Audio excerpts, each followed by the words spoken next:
Good evening, everybody. Welcome once again to Branco Broadcast. It's a pleasure having you all here with us.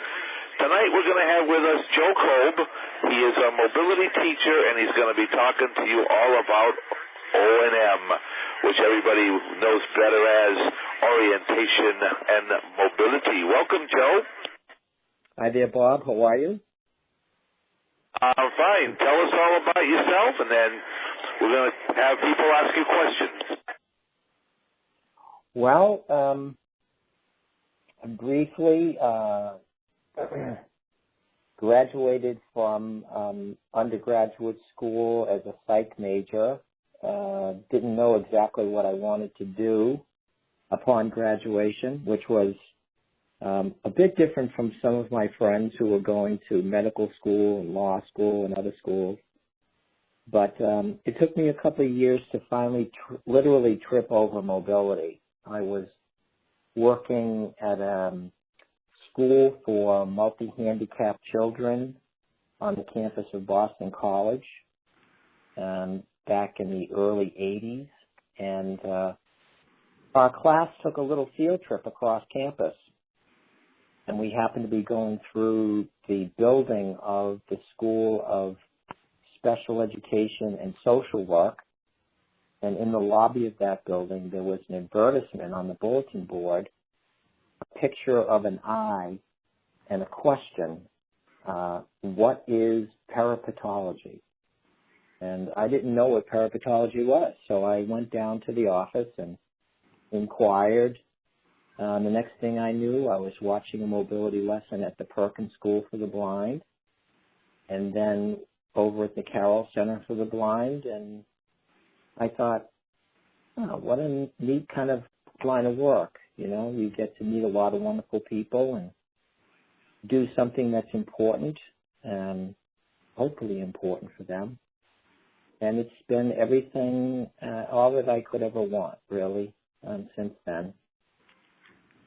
Started working at the Carroll Center in 1983 and been with them ever since. And I should say that I would want to say that the Carroll Center in no way endorses or approves of or is any way connected with any of the comments that I would make. It's just from my own experience as a mobility instructor. Hopefully we can have a conversation. That's what I'm more interested in. I'm not so much wanting to do all the talking here. I'm always wanting to find out what other people are experiencing in mobility, particularly people from different parts of the country. So with that as an introduction, I thought I might make a brief comment to kind of get the conversation started and see where it goes. And, you know, as I was thinking about this conversation, I was reflecting back on when I first came into the field. And it was a time in the early 80s before right-hand turn on red. And when right-hand turn on red finally was let out of Pandora's box, it was a fairly major development in terms of pedestrian safety, especially for cane users and guide dog users. And one of the things I had to do as an instructor, and I'm sure this was the case with my colleagues, was to adjust some of our street crossing techniques. Because when I went through school, right-hand turn on red was not even a thought. And so anyway, that was probably the first major development that affected the safety of visually impaired travel. And, you know, as you have all experienced, I'm sure, we live in a time where the increased awareness of energy conservation and concern about the planet has ushered in a number of developments that have definitely affected your travel. Hybrid vehicles was, when the Toyota Prius showed up, that was a big thing. Perhaps people weren't thinking that it was such a big development at the time, but a hybrid vehicle that was quiet, energy efficient, and very difficult to hear, especially at low speeds. And when I say low speeds, I'm talking about, say, under 20 miles an hour.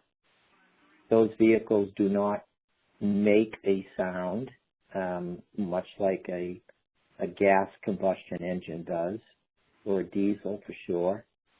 So they're almost stealthy in their movement on the street. And then, we're starting to interact more now with electric vehicles and natural gas buses. Again, these vehicles are quieter than the cars and trucks from the 60s, 70s, and 80s. And, of course, now you have an even greater push for increased use of bicycles. And that's particularly the case here in the Boston area. There are a few cities and towns that have dedicated bicycle lanes that have been designated for their use. And that just adds another element of attention for a cane traveler or a guide dog traveler trying to cross the street. You're not just concerned with motorists obeying the traffic lights or the stop signs, whatnot. You're also having to deal with bicyclists. And of course, you have what is now beginning to crash on our shores, driverless or autonomous vehicles.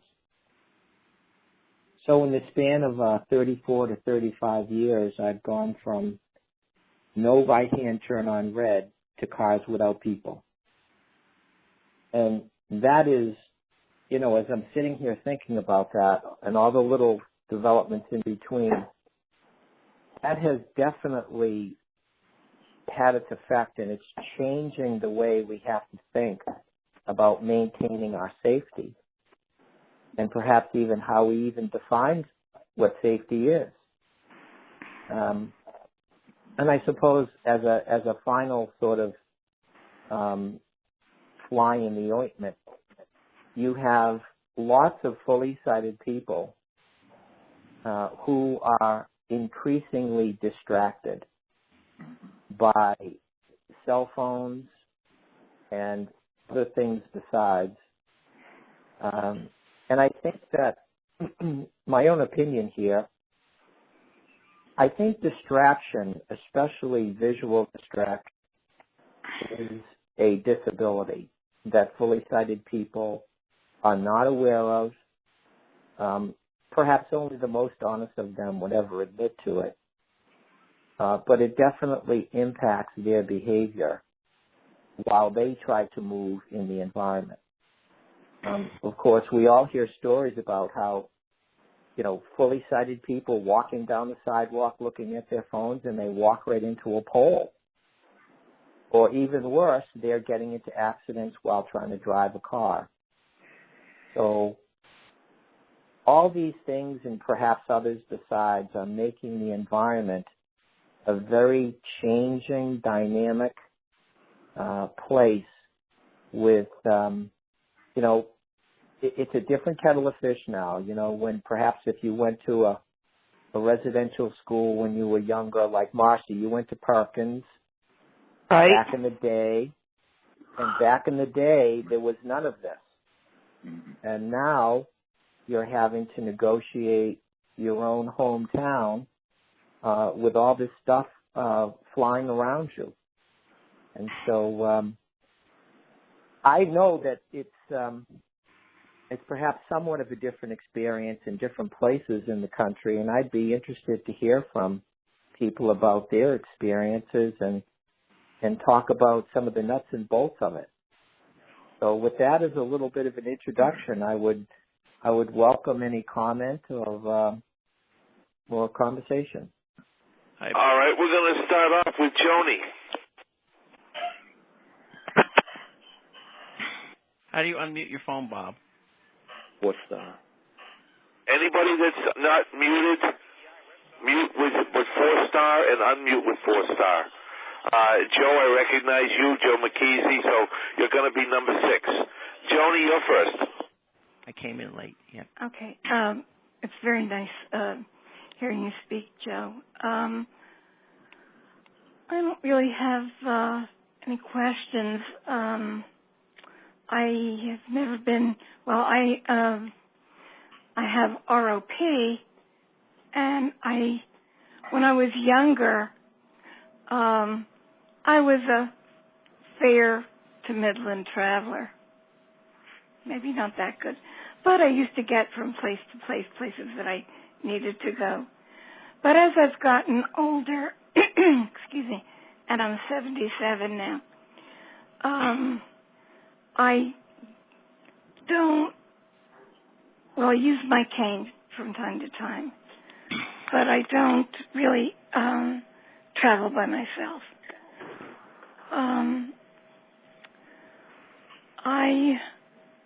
I live in an area that's really difficult.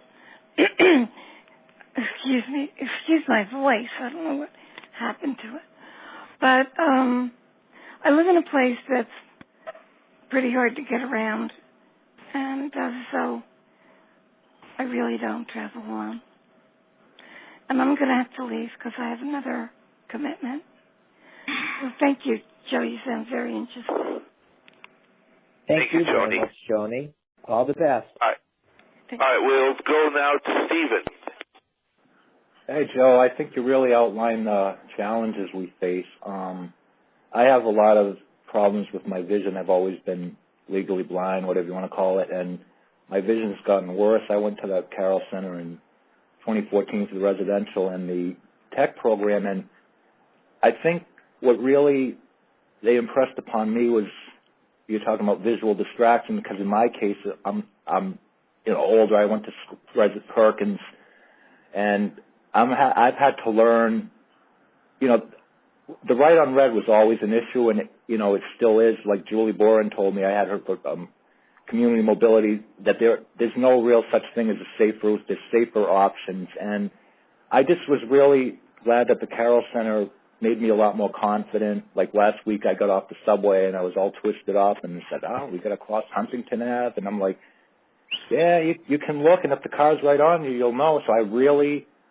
was nervous, but like I said, I got more of that confidence. And I think the biggest thing is, you don't want to think you're really bad at mobility or orientation, because then you'll freeze up. But you don't want to be too cocky and say, I'm really good traveler. You're always improving. So like I said, I just was glad that they impressed upon me the balancing out. Like I said, I can freeze here on Huntington Ave all afternoon. I can be stupid and run across, but my training kicked in, and I really respect. I think that's one of the most important. O&M is one of the most important things, because that's our gateway to independence. Because I'm working out in the community. I work for the T as a tester, and I'm always, like I said, I get paid to practice my mobility skills. I think it's awesome, and I really think, like you mentioned about the cars and all that. And what really scares me is the other people, like you said, like when a bike comes right in front of you, and it's like they weren't paying attention. So it's just a matter of keeping in practice, and I know there's some areas where people don't have that independence as far as, getting out in the community, because, they don't really have public transportation and stuff like that. So I guess I'm biased towards the Carroll Center, and I think you've all done a great job as far as I'm concerned. Well, thanks. I appreciate your experience, and a couple of things that I wanted to kind of comment on about what you said. First of all, you talked about confidence. In mobility, confidence is a very powerful experience. And as anyone is going through instruction, perhaps, or they've had previous training, and you're using that training wherever you go, and you experience the success that comes from using your skills, and of course that breeds confidence. To me, that's a game changer.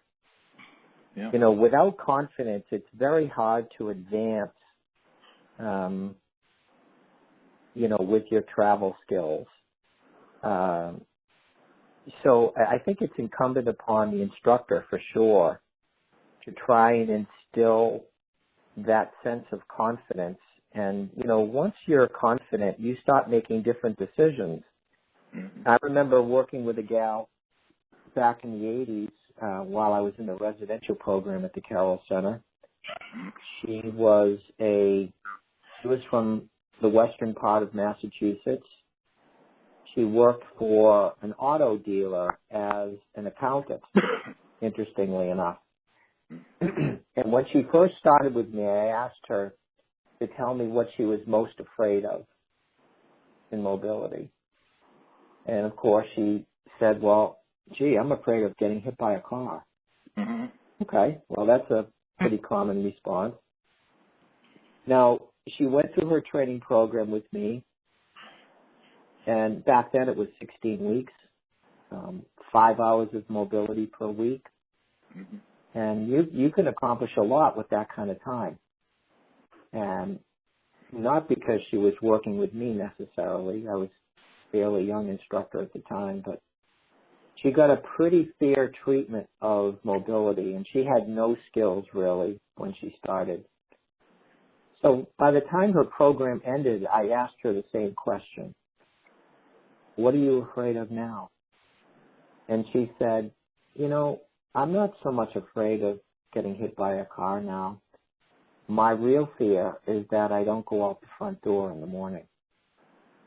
So her whole concept of what life meant to her had changed. She was ever willing to want to participate fully in the comings and goings of life for her, and she just wanted to make sure that she got out there and just let her mobility skills kind of take over. She had certainly gained a measure of confidence, and you know that's what makes the difference. It allows you to make different decisions than you had in the past. I mean, I've never. I could consider it a positive addiction if I could think of it in those terms. It's a very powerful thing to be able to have confidence and let that confidence express itself, certainly in mobility. And I think that, you know, your use of your travel skills in the job that you have is a great opportunity to utilize what you have and breed more confidence still for yourself while keeping other people in check. Yeah, well, yeah. All right, now we move over to Marcy. All right. Do we have to? No, we can skip me. You want Matter of fact, let's skip me for now. All right, we'll skip Marcy. We'll go to Lauren. I've been looking forward to Marcy for all week here. That's why we're going to wait until the end. Okay, I'm Hey, here. Lauren, you're up. Okay, Joe, it's very interesting listening to you, and I have to tell you that, well, I'm totally blind now, and when I was younger, I had a little bit of vision in my left eye, and I didn't really have anything in my right eye. But talking about confidence, that's what I had, no confidence in myself, and I was always afraid that I was going to get lost, or I was afraid to be by myself, going out somewhere. And when I graduated from high school, I went to the seeing eye for my first dog, And my instructor told me, he said, if I could just give you a shot of confidence, he said, because we can't give it to you, you have to do it for yourself. And then you have to learn to trust the dog, of course, too.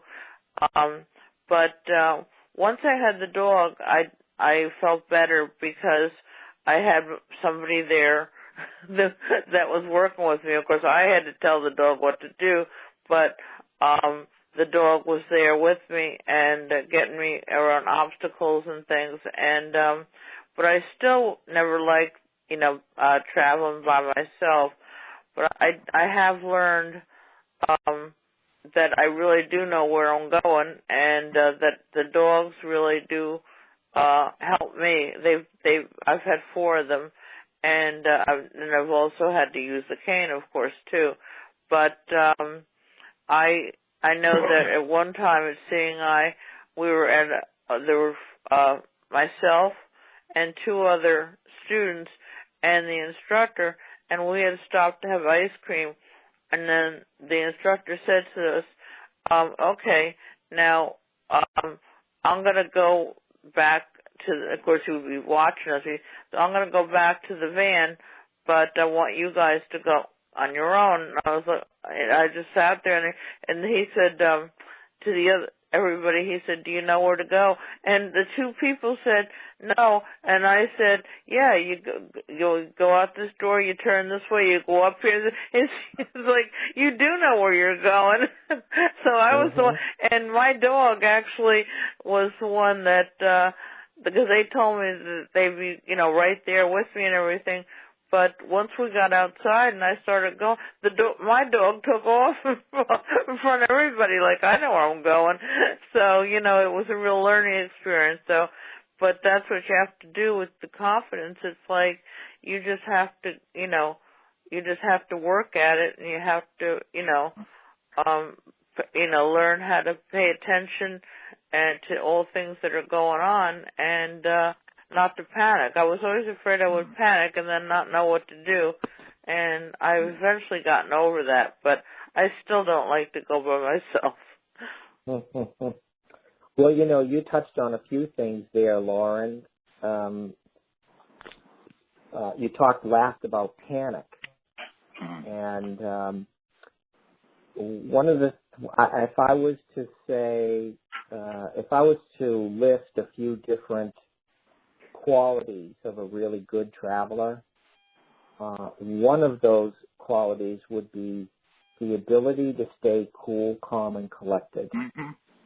Once you lose that and you drift into panic, then all of your problem-solving skills go out the window, and you could find yourself in an unsafe situation. I remember working with a gentleman, this is again back in the 80s. He was traveling along a main street not far from the Carroll Center. He was traveling under occlusion, which means he was wearing a blindfold and learning some non-visual skills. And he had worked with me on making corrections for veering at driveways.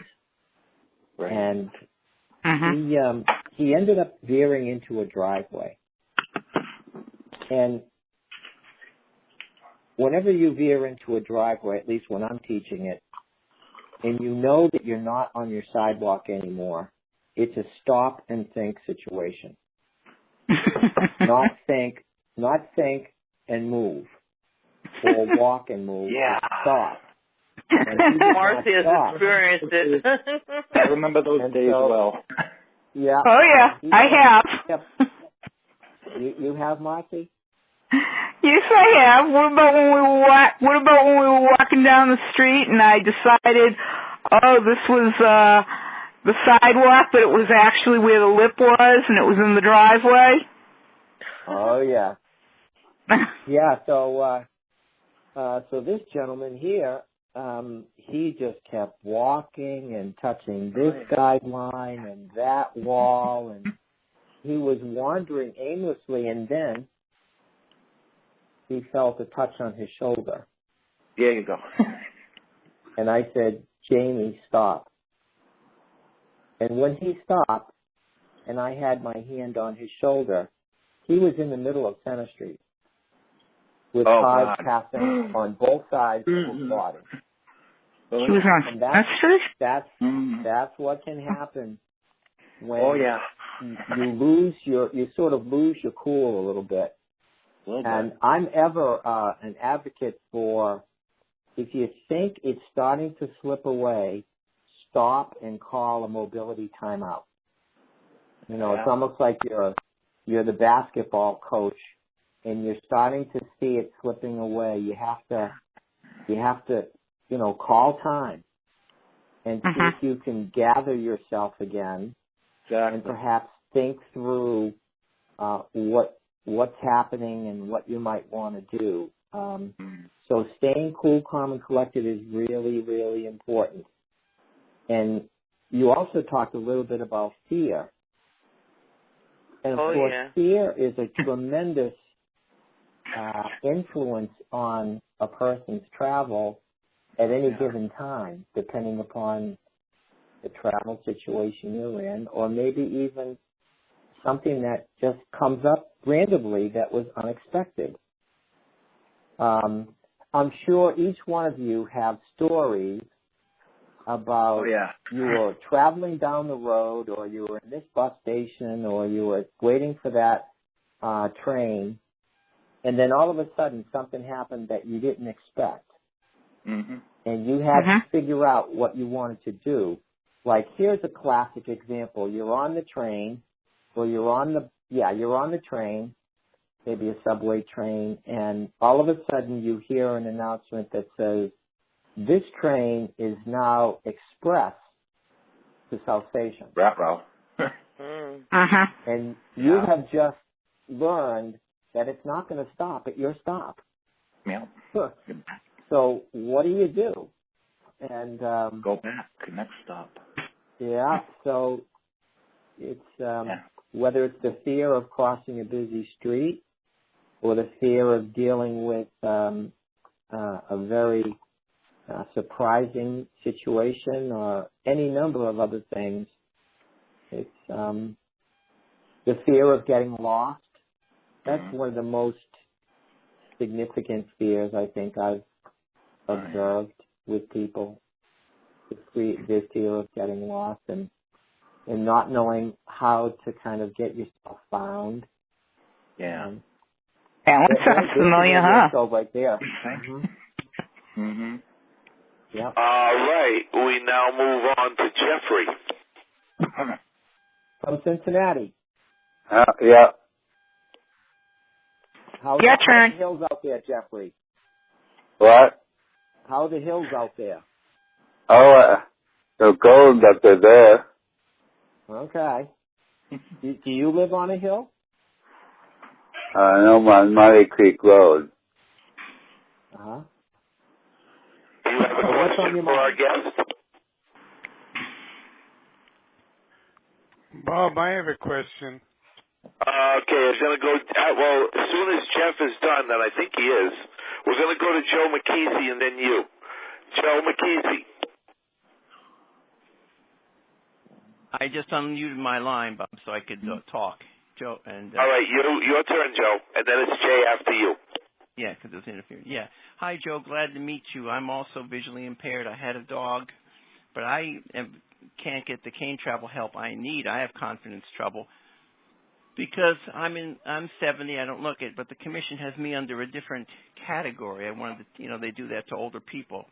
I also wanted just to touch briefly on the right on red. I don't like that at all, and I don't like what they've done to some of our streets. I was in France once, and they do have accessibility to a point there, but they don't go overboard like they do. My God, some of the streets you go down the hill where the curb used to be and you go right out in the street, you have to know to turn right. And sighted people don't understand how to help a blind person with a cane. They say, cross here, or they'll cross right in the middle of the street and turn. People don't understand this, and I just wish I could get some more cane travel. Heather, as she mentioned you to me, Heather Panico, she's very nice, but she's not at the Carroll Center, and the commission's very hard to deal with.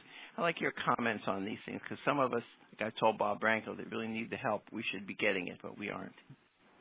Amen. Amen. I work mostly. Would I be assuming correctly that you live on the North Shore?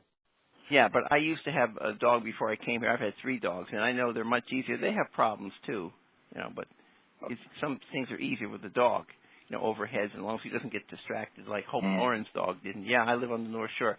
I hope to move either to Chelsea or South Boston. Okay. I'm waiting to get out. I would encourage you to connect with your caseworker. Perhaps you could let them know that you spoke with me and you're interested in maybe a brush-up. I think if you have a local destination, that would help your cause. If you want to get to some place. What do you mean by local destination? Well, if you're wanting to get to a certain bank or store or church, whatever, some of the usual places that you might go to. Well, I wanted to learn to use the subways again. I know it's totally different now with the new buses, and I detest those buses, those hard seats. You know what I mean? Those long buses. I know what you mean. The old buses were great. They should have put wheelchairs on separate buses. I used to sit by the driver and talk, and the inspectors were there, and the police would help you. But now they stop at strange places like the college where there's no one around. It's just totally off the wall. I'll try that again, but I'm getting nowhere with the caseworkers. I wish that something could be done. I wanted to go to the Carroll Center, but you're not in the revoke program, sir. You're only in the, I don't know what they call it. And these people don't seem to do community services. Community mobility. Yeah. Whatever it is. Who knows? Yeah. Well, I might be able to, talk to people who are involved in programs that perhaps might be a good fit for you. Maybe we could talk off the air. Yeah, can I leave you my number now while you're on the broadcast? I don't mind.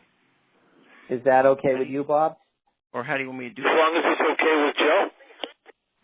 Yeah, that's fine. Just don't give it to the world. No. And people on the broadcast, please don't, unless you want to take it off after, Joe. It's up to you. Why don't we do that? Perhaps what you could do is you could give it to Bob. Yeah. Bob has it. And then I'll call Bob and I already have the number, Joe, so just call me for it. Yeah. Okay, very good. You can give him my cell, too, or I'll give him my cell when he calls. I'll give him both. Okay, Bob, great. Thanks. All right, you're welcome. Jay, you're next. Okay, Joe. I had you for a mobility instructor many, many years ago, and you were terrific. And you have ability to draw a picture and describe things so detailed that I could make a picture of the whole thing. What you taught me in Coolidge Corner, and I still, even though I don't live there anymore, I moved a little away from it, but I still remember detail. Anytime I go there, it's almost like back to the territory, so it's on my head. And my question to you is this: how long have you been mobility instructor? It's been 34 years now. 34. Did you know a man by the name Jim Acton? Yes, I did. You did. And he worked at the Carroll Center in the 70s, right? He worked mostly for the Veterans Administration. Right. The last, I think, his last assignment really was at the Carroll Center. He worked in the residential program for a few years. He had left the VA, and he was a really great guy. Very good guy. Very I heard talented he mobility passed away, instructor. right? Yes, he did. Yeah, because he was my very first mobility when I was at the Carroll Center. This is in late 70s, and he was a great guy. Of course, at the time, I couldn't really speak much English. I only know of his first name, Jim. And all these years, I didn't know who he was. I was looking for him. Finally, I discovered that he was Jim Acton. Great guy. Yeah. I was trying to get in touch with his family to tell him that what a nice guy he was. And but no avail. Anyway, nice to hear you, and you are great yourself, Joe, so I appreciate it. Well, thanks very much. I was just curious if you had a mobility situation that you wanted to talk about or make a comment on or ask a question about. Yes. My problem with, especially when you come across, let's say, you're passing a block, and all of a sudden in that block there is a gas station. And that's where you get lost between the sidewalk, curves, and the street. So you always worry, cars coming and going, and, you know, on both sides, and all of a sudden some car parked, they're getting gas, others try to get in. So that's the time I really am on my toes to see which car I'm going to knock over and which one they're going to knock me over. So it's a big fight. And all I think of Joe, I say, remember what Joe told you? Don't worry. You know, they have insurance. I'm only kidding. Oh, yeah. But that's my... There you go. Don't worry, be happy. Yeah, wow. All right, we have two additional... Oh, you all set, Jay? Did you have another question? No, that was it. Thank you. All right. We have, according to my calculations, two additional check-ins that I haven't talked to yet. So this is your chance to ask Joe a question. Hi. Brian Capola, you're next. Yes. Hi, Joe. Hello, Brian. How are you? First of all, I'm doing okay for an old timer. How about yourself? Good. I know I had you when I volunteered at Mass Pioneer, and you taught me the mobility around that area. Yeah. I have a question and a comment to make. Okay. Okay. Yep. First is the question. Are you a fan of, like, let's say for someone who is deafblind or hard of hearing, electronic mobility devices like the ones that, like you wear on your arm or wrist or something to vibrate to let the deafblind person know they're getting closer to objects and drop-offs? Okay, let me hear your comment, and then I'll answer your question. Okay, the comment is good. I heard an electronic mobility device from my from my occupational therapist, Chris Walter. Okay, and he keeps telling me the name of it, only I keep forgetting the of it, but it's a brown wristband that you wear on your wrist, okay? And when you get near an object, it is supposed to emit a vibration letting you know that you're near an object to avoid the object. Yep. I'd like to know what it's called and where you can get it for trying it out. Brian, I would have to. I have actually tried that device, and I have a student who is the beta tester for the company that's trying to bring that device to market. You have a what? I have a client of mine, another student, who is a tester of that device with the company that is trying to, bring it to market. I'm drawing a blank on the name of it, but I can get it for you. Yes. I can. I guess I would have to leave Bob my number. Sure thing. Okay. Very, very good. To me. Yep, that would be fine. Good to hear you. Yes. Now, there was another point I needed to make. Okay? And that has to do with, grocery shopping. Yes, when I was in Perkins, we learned some of how to do our grocery shopping. But yet, we took a cab. We never learned how to do it using public transportation. I did. Now, I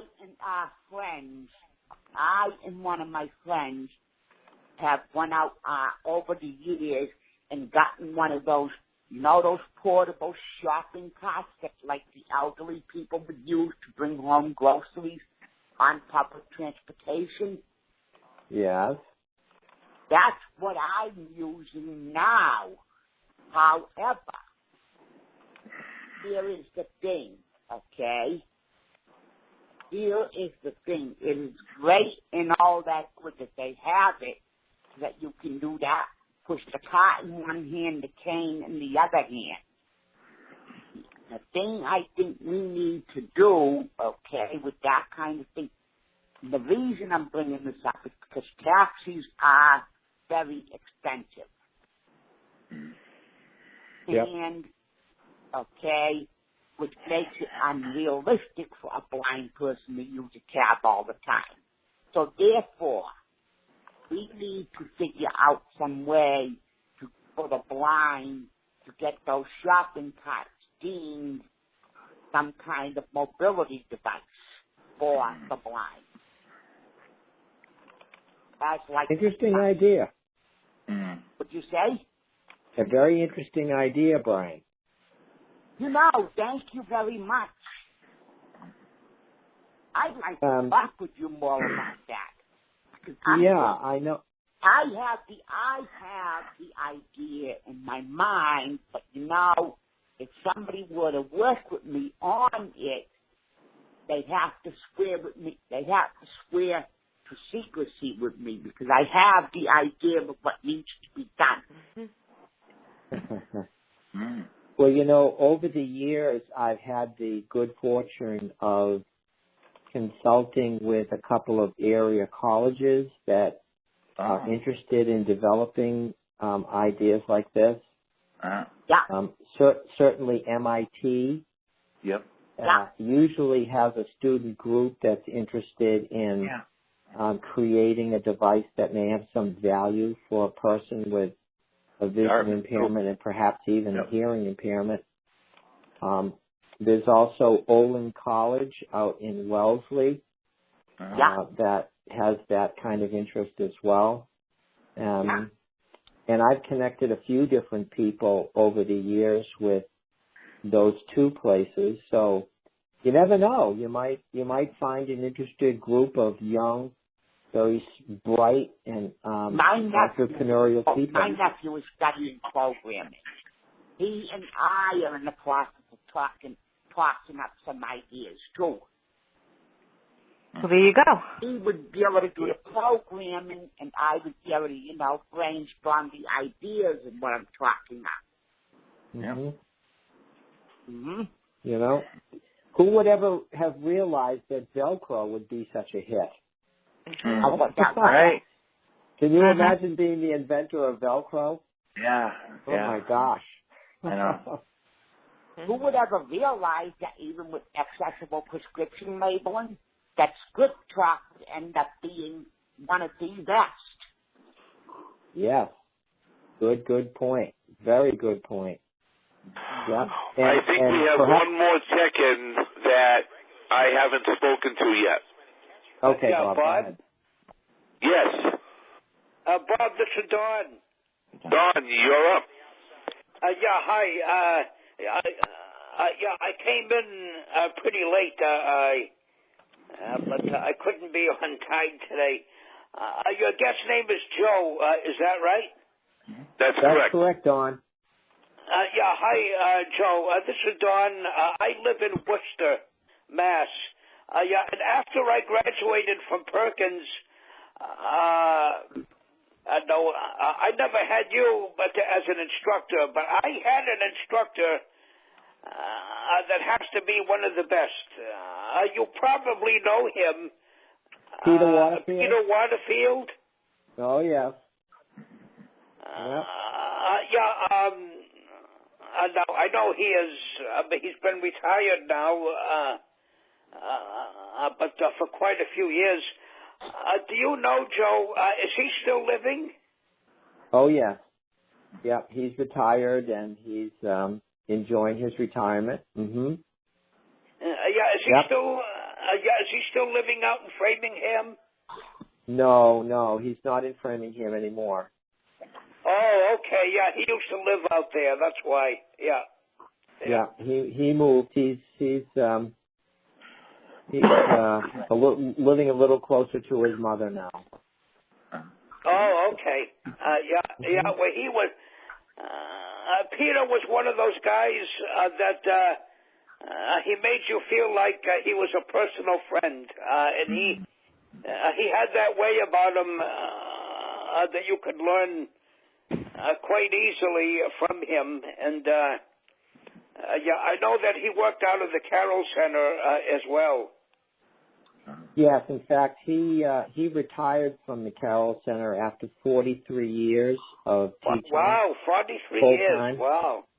And Peter, for those of you who may not know, Peter Waterfield covered from Framingham west to the New York border, which is a huge, huge territory. Yeah. Just well, one instructor. Mm-hmm. I live in Worcester, so he covered me. Good. He was a fantastic teacher. Yeah. Yeah. You always remember some of your more memorable instructors, whether it was in school or mobility instructor, and people who had a real influence on your life. And Peter was what I would call a game changer instructor. You know, he could really help turn your life around if you really bought into what he was teaching you. Oh, yeah. Very, very talented guy. He had that personality about him. Yeah. In fact, thank you. Oh, you're welcome, Dawn. Good to talk with you. All the best. Any other new check-ins? I'm here, Cleora. Cleora, you're next. I got in late, unfortunately, so I didn't hear the beginning. Are you sighted, Joe? I am. And yourself? Partially. And where are you from? I'm in Fort Worth. Okay. Everything okay down there? Oh, man. I have an intersection down from me. The post office and the grocery store are, in walking distance. But I have an intersection. I can't remember whether it's the northbound or southbound that goes first.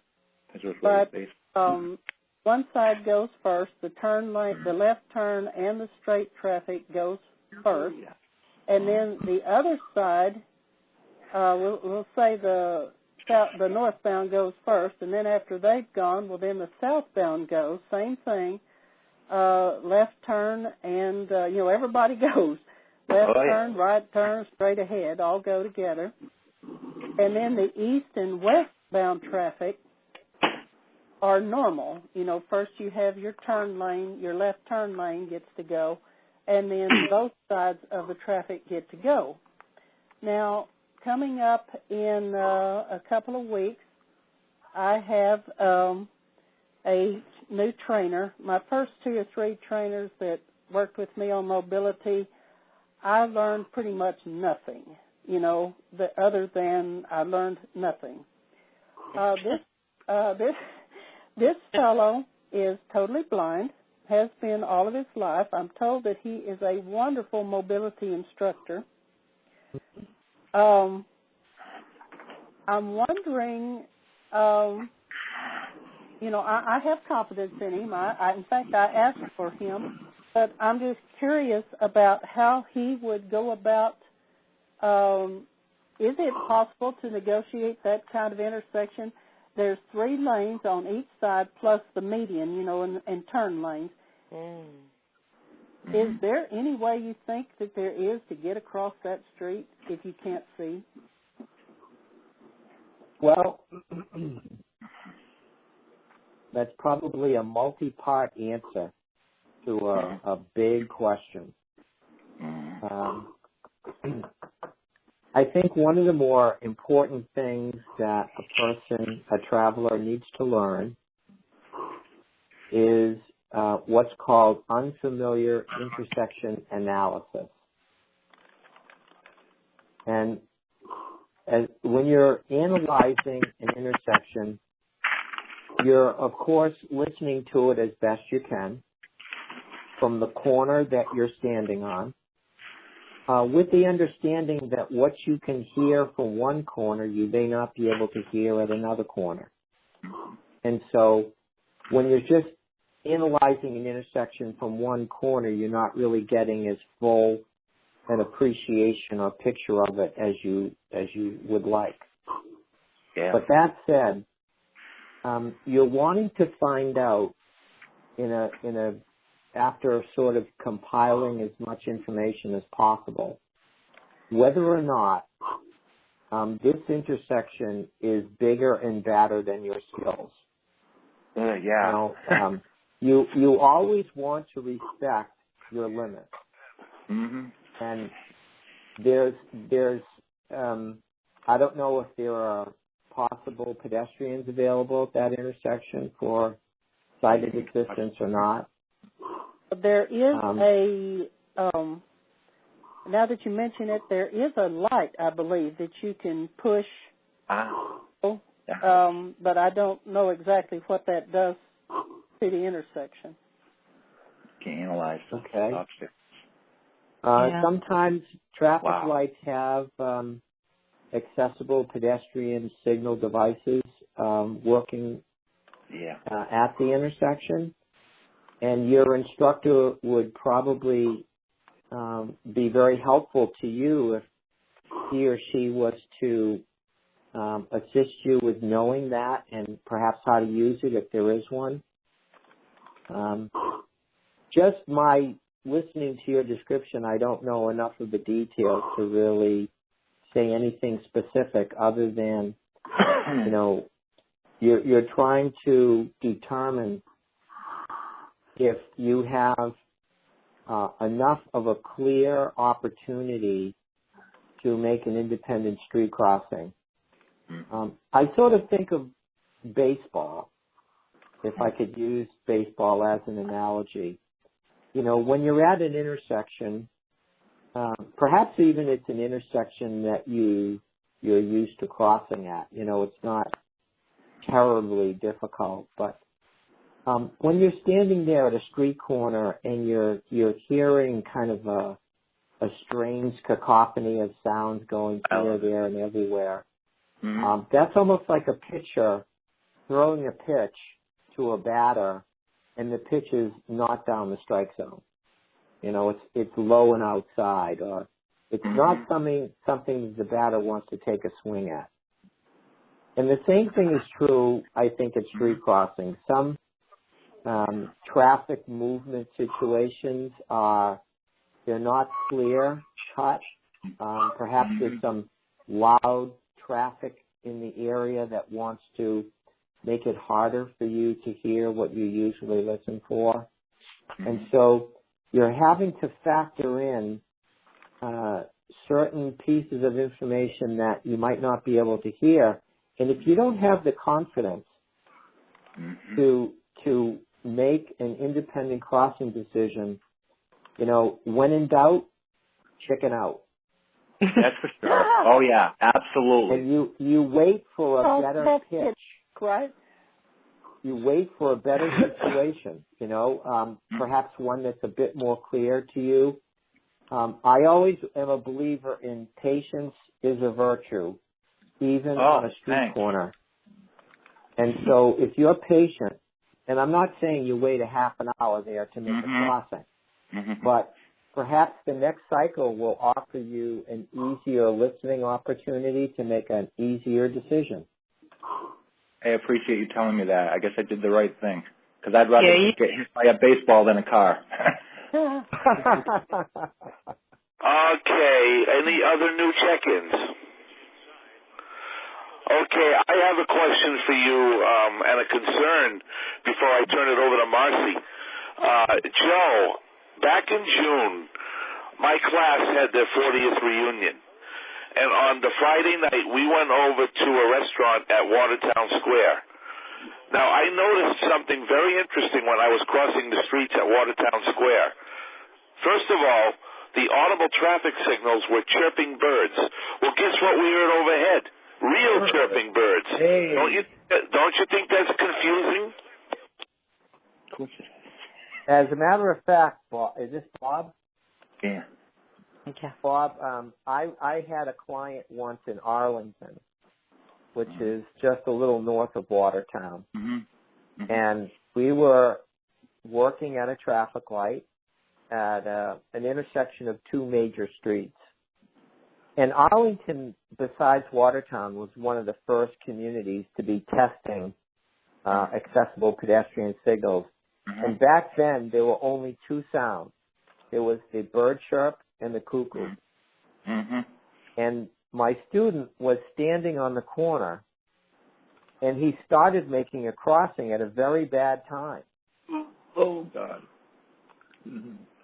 And he started because he heard a bird chirping, a real bird, and he thought it was the accessible pedestrian signal. I rest my case. I had to intervene in that crossing, and it sounded so real. I mean, the real bird sounded like the pedestrian signal device, and it was almost too coincidental. I mean, yeah. But now, well, I mean, I noticed that at the square, and I got very concerned. Is there anything that anybody can do?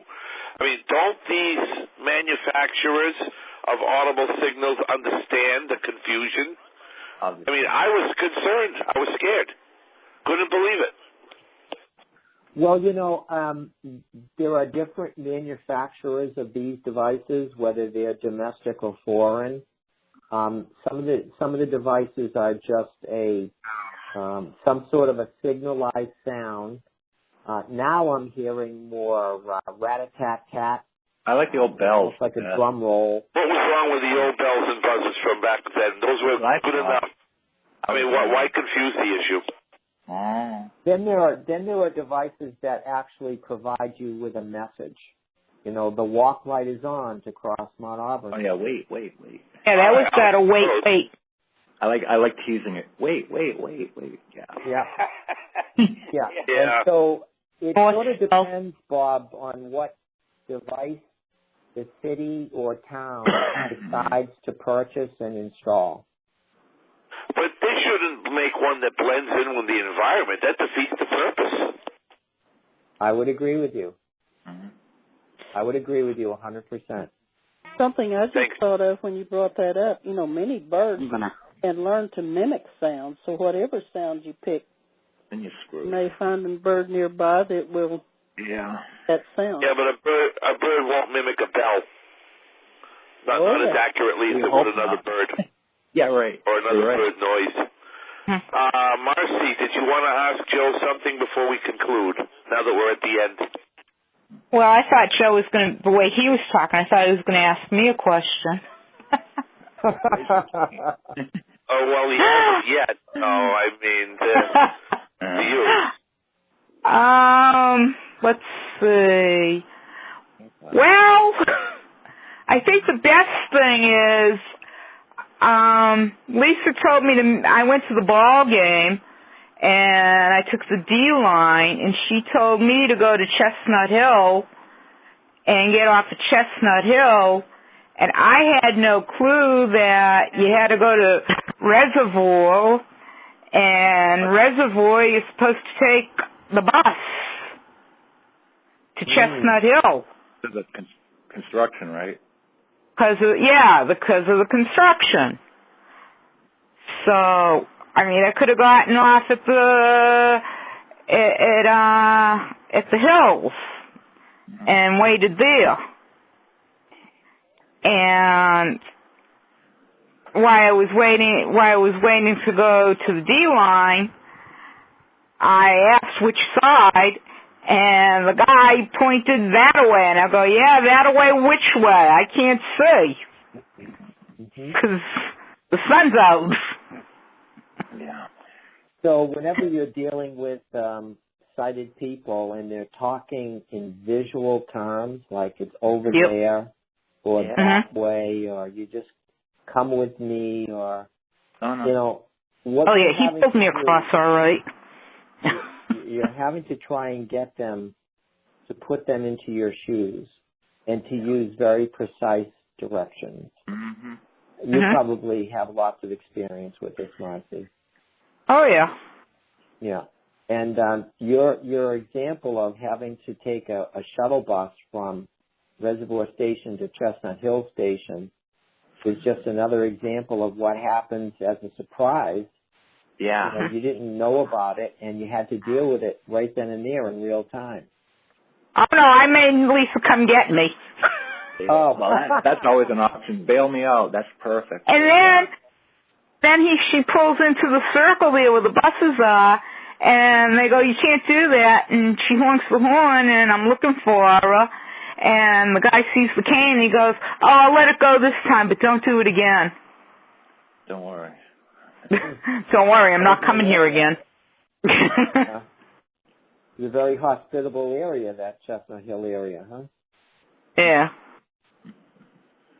So she picked me up at Reservoir, but it's too congested. It's worse than getting out of a ballpark. Wow. Yeah, some of those. Joe, our time is up. But I do want to thank you very much for taking the time out of your busy schedule to talk to us here tonight. We appreciate it. We've learned quite a lot from you. Well, Bob, thank you all. I appreciated the chance to talk with some folks from all over the country, really. And kind of. I hope that I hope that as you're either getting instruction or just out and about and traveling, in your everyday, work-a-day, walk-a-day lives, that, you can keep your safety uppermost in mind. And Bob does know my phone number, so if anyone wants to offer a call to me. Do you have an email? I'd like to share a few things with you by email. Does Bob have your email? Yes, I do. Yeah, I got it. Bob has that as well. Oh, okay. I have to go, but can Bob give your phone number to any of us? It's Joe, and he can give you mine. Can he give us your phone number? Sure. Joe Kolb, you can call me, and I'll give you Joe's number at some point. Yeah. I'll be in touch. Bob, Joe just said you can give us his number because we may want to call him at some point, too. Very well. Thank you, everyone. You have a great evening. Thanks, Joe.